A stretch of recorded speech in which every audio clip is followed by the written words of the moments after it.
नमस्कार, मैं veteran Praveen, border से लेकर पत्रकारिता तक दिखाऊंगा सच का आईना। न डरूंगा न झुकूंगा। मैं बोलूंगा देश के लिए, अपनों के लिए।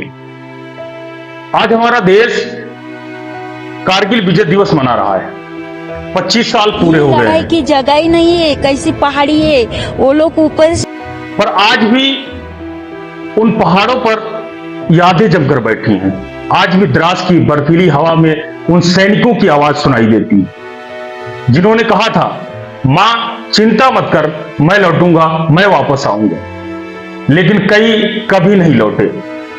और एक सैनिक होने के नाते मुझे इन वीरों पर गर्व है।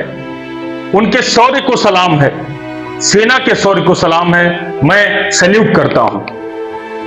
द्रास का लोमोचन व्यू पॉइंट, जहां कारगिल विजय दिवस से पहले उनके सैनिकों के परिवार वहां पर इकट्ठे हुए, जिन्होंने 1999 अपना सब कुछ मिट्टी में न्यौछावर कर दिया।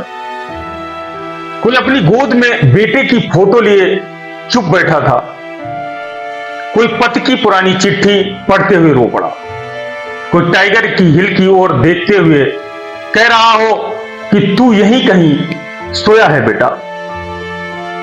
राजेश नाम के एक भाई की बात सुनी तो उन्होंने बताया कि भैया हमेशा चुप रहते थे, पर उनकी डायरी में लिखा था, मुझे लगता है मैं नीचे वापस नहीं जा पाऊंगा। सोचिए कैसी ताकत चाहिए, कितना जज्बा चाहिए ऐसे शब्दों को लिखने के लिए। कैसा साहस था कि मौत सामने दिख रही थी, फिर भी वो मुस्कुराते रहे। और एक वीर नारी सुरेखा सिंधे ने कहा कि गर्व है कि उन्होंने देश के लिए जान दी, लेकिन दिल में एक खालीपन हमेशा रहेगा। उस खालीपन को आप और पूरा देश महसूस कर सकता है। वो मुस्कानें अब पूरी नहीं होती, वो आंखें जिनमें कभी बेटे की शरारत दिखती थी, अब सिर्फ यादों का बोझ दिखता है। सेना के अधिकारियों द्वारा तिरंगा लहराया गया, सम्मान दिया गया, पर सच कहूं, वहां सिर्फ एक कार्यक्रम नहीं हुआ, वहां फिर एक युद्ध लड़ा गया, जो था आंसुओं का युद्ध।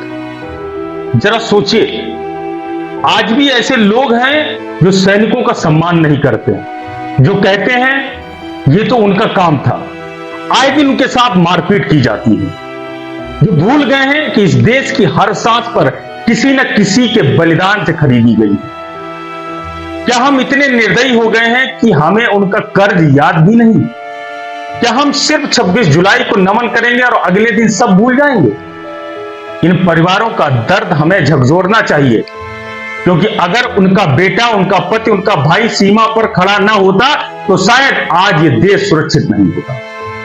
कारगिल विजय दिवस हमें सिर्फ जीत की याद नहीं दिलाता, ये दिन हमें याद दिलाता है कि हर जीत के पीछे कितनी माओं की गोद सुनी होती है, कितने बाप का सहारा छिन जाता है, कितनी बहनों की राखियां अधूरी रहती हैं, कितनी नारियों का सुहाग छिन जाता है, कितने बच्चों की किताबों में पापा की आवाज चली जाती है, और फिर भी वो परिवार हर साल वहां जाते हैं, फूल चढ़ाते हैं, नमन करते हैं, जैसे कह रहे हो तू जिंदा हो।